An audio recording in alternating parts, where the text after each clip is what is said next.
Почитувани, како СДС Охрид планира да ја прошири зоната на строга заштита на остатокот од студенчишкото блато на цели 70 хектари? Дали тоа ќе се прави со експроприација на земја и како таа земја ќе се одзема од собствениците и најважно, по која цена планираат во СДСМ да ја платат земјава која според најавите кои ги дадоа мора да биде одземена од собствениците?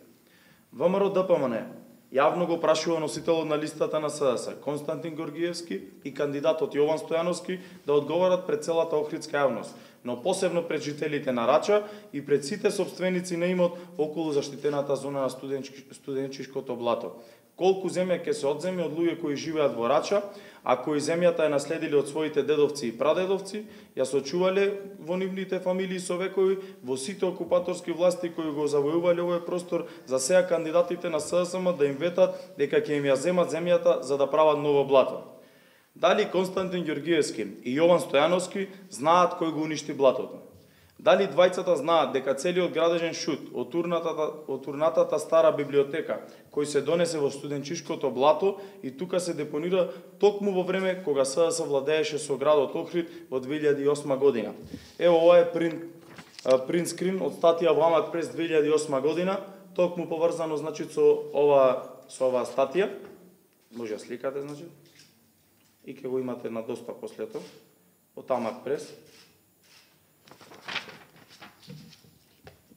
Дали двајцата тие знаат дека и асфалтниот пат на кој стоеше кандидатот за советник Константин Георгиевски е изграден на приватна земја? И дали знае дека собственикот на земјата може согласно закон да го огради просторот и патот се затвори бидејќи минува низ приватна земја? И на крај, дали се прашува Константин Јован кој го изгради патот на таа приватна земја?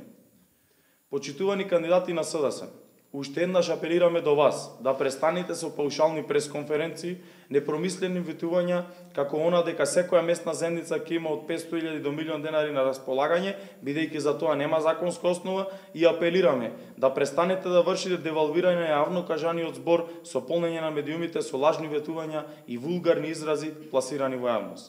Граѓаните знаат кој како работеше во Охрид последнава деценија, свежи се сеќавањата на хаосот и финансискиот грабеж и лесно се споредува домакинското и одговорното работење кое го гледавме последните 4 години. Ви благодарам.